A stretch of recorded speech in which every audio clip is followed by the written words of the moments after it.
প্রিয় দর্শক, সুসংবাদ আছে আমাদের হরমুজ প্রণালীতে। নো ব্লকেট ভাঙল চীন, এবং দুঃসংবাদ হলো আমাদের বাংলাদেশে ইস্টার্নি রিফাইনারিতে ক্রুড অয়েল ফুরিয়ে আসছে। জ্বালানি সংবাদ জন্য দুঃসংবাদ। আর নেভেল ব্লকেট ভাঙল চীন।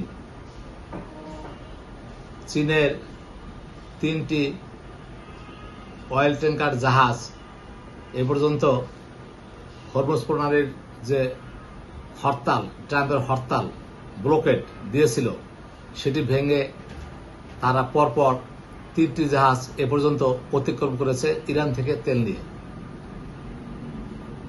ডোনাল্ড ট্রাম্প ভেবেছিল নৌ অবরোধ দিলে চীন ইরান থেকে আর কোনো তেল আনতে পারবে না, কিন্তু চীন দেখিয়ে দিল। এখন নাম হচ্ছে আইআরসি, অর্থাৎ ইরান, রাশিয়া, চীন। এই বলয়ে চলে গেছে বিশ্ব। এখন থেকে বিশ্ব সুপার পাওয়ার হচ্ছে চীন, রাশিয়া, ইরান, এবং এর সাথে যোগ দিচ্ছে ন্যাটো ভুক্ত 24টি দেশ। এর মধ্যে স্পেনের প্রধানমন্ত্রী চীনের শি জিনপিংয়ের সাথে আলোচনায় বসছে। এছাড়াও মূল যুদ্ধকারীর হোতা আরব আমিরাতের প্রিন্স ক্রাউন, তিনিও তার সাম্রাজ্য রক্ষার্থে এখন যুক্তরাষ্ট্রের বলয় থেকে চলে গেছে চীনে আলোচনা শুরু করছে, এবং খুব শীঘ্রই ডোনাল্ড ট্রাম্প দুর্বল হয়ে হাতে পায়ে ধরে সুইজারল্যান্ড এবং পাকিস্তানের আবার বলছে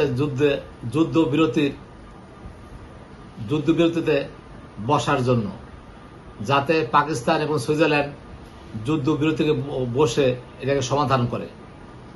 দর্শক, এর আগে কিন্তু 80% মীমাংসা হয়ে গিয়েছিল পাকিস্তানে, কিন্তু শুধু 20% বাকি ছিল। সেটি হলো কি, পারমাণবিক অস্ত্র, পারমাণবিক বোমা ইরান তৈরি করতে পারবে না, এবং যাতে হরমুজ প্রণালীর ট্যাক্সটা যুক্তরাষ্ট্র এবং ইরান উভয় ভাগ করে নিতে পারে। ইরানের ডেলিগেশন বলছে যে না, এই হরমুজ প্রণালী আমাদের দখলে, আমরা নিজেরা আমাদের নিজেদের পার্লামেন্টে আইন পাস করেছি যে আমরা কোনো এই বিশ্ব সংস্থার বা বিশ্বের কোনো কারো আমরা যুক্তরাষ্ট্রের আয়তাধীন না। আমরা এই সম্বন্ধে একটা বিল পাস করেছি, এখন হরমুজ প্রণালী আমাদেরই। এই বলে তারা হরমুজ প্রণালী নিয়ন্ত্রণে নিয়েছে কারা? ইরান। এদিকে ডোনাল্ড ট্রাম্প হতবাক হয়ে চেয়ে দেখেছে 3টি তেলবাহী চীনের জাহাজের মধ্যে একটি ছিল স্যাংশনপ্রাপ্ত। সেই জাহাজ আসার সময় যুক্তরাষ্ট্রের যে জাহাজগুলি নদী ব্লকেট দিয়েছিল, যাকে বলে ঢিলাঢালা হরতাল, সেই হরতালকে ভেঙে চীনের তেলবাহী ট্যাঙ্কার জাহাজ তারা তেল নিয়ে আসছে। ওদিকে যুক্তরাষ্ট্রের যুদ্ধ জাহাজগুলো মা মারার মতো, বাপ মারার মতো এটির মধ্যে তাকিয়েছিল, তাদের কিছু করার নাই। আর আসলে তারা স্বেচ্ছায় কোনো মন দিয়ে যুদ্ধ করে না। মন দিয়ে যুদ্ধ করলে অনেক কিছু পারত। ডোনাল্ড ট্রাম্প তাদেরকে চাপের মুখে যুদ্ধ করার জন্য বাধ্য করেছেন। ওদিকে কানাডার 70% সেন্ট তারা বরাদ্দ বাতিল করেছে। ইউরোপীয় ইউনিয়ন সহ কানাডা অন্যান্য রাষ্ট্র তারা 70%, আমেরিকার যে বাজেট থাকে তার মধ্যে 70%ই যুদ্ধে ব্যয় হয়, এবং ইউরোপীয় ইউনিয়ন তারা সবাই এখানে ডলার টাকা ঢালে। কি করে? এই বাজেট 70% বাজেট দিয়ে তারা কি করে? বেঞ্জামিন রক্তচোষা নেতানিয়াহুকে দিয়ে বিভিন্ন যুদ্ধ করায়, এবং যুদ্ধ লাগে কি করে? তারা অস্ত্র ব্যবসা করে। এখানে যুক্তরাষ্ট্রের অস্ত্র ব্যবসায়ীর সাথে ডোনাল্ড ট্রাম্পের ভালো সখ্যতা আছে। এখান দিয়ে লাভ হচ্ছে অস্ত্র ব্যবসায়ী এবং ডোনাল্ড ট্রাম্প। ডোনাল্ড ট্রাম্প একজন ব্যবসায়ী, আসলে সে রাজনীতিবিদ নয়। অন্যদিকে খবর হচ্ছে যে যারা আমেরিকাতে পড়াশোনা করতেছে, ছাত্র ছাত্রী যারা আছে, তারা ঋণের জালে আটকা পড়ে গেছে।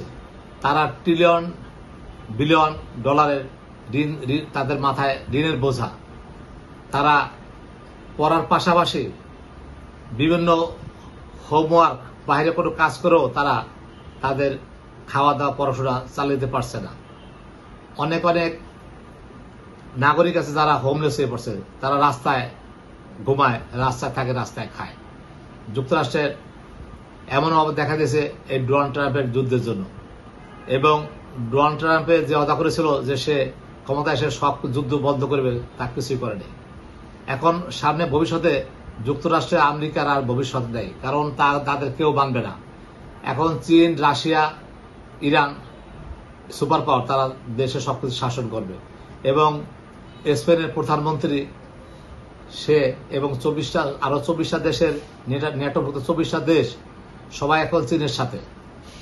আগামীতে দেখা যাবে যে যুক্তরাষ্ট্রের কোনো ক্ষমতা থাকবে না এবং যুক্তরাষ্ট্রে কেউ যাবেও না। বরং এমনও হতে পারে যুক্তরাষ্ট্র থেকে, যেমন এখন বর্তমানে ইসরায়েল থেকে বহু লোক পালিয়ে যাচ্ছে, অনেকে পালিয়ে যাচ্ছে, কেউ পড়াশোনার জন্য পালিয়ে যাচ্ছে। এরকম ঘটনা করবে, দেখবেন যে 2 বছরের মধ্যে যুক্তরাষ্ট্রে লোক যাবে না, বরং ওই দেশ থেকে লোক অন্য দেশে চলে যাবে। কারণ যুক্তরাষ্ট্রের খাবার নাই, পানি নাই, ডলার নাই, কিছুই নেই। তা যারা আমার এই আলোচনা খবর শুনতেছেন, আপনারা সবাই দোয়া করবেন যাতে আমাদের দেশ সারা বিশ্ব ভালো থাকে, যুদ্ধ অনতিবিলম্বে বন্ধ হয়ে যায় এবং আমরা সব ভালোভাবে বাঁচতে পারি। আমাদের দেশের শিল্প কারখানা সবগুলোই এখন স্তব্ধ হয়ে পড়েছে, সবারই অভাব দেখা দিয়েছে। অনেক ঋণগ্রস্তরা ব্যাংকের ঋণ পাওনা পরিশোধ করতে পারছে না। আমি সৈয়দ মাহবুব রহমান, মুন্সিগঞ্জ থেকে। আল্লাহ হাফেজ।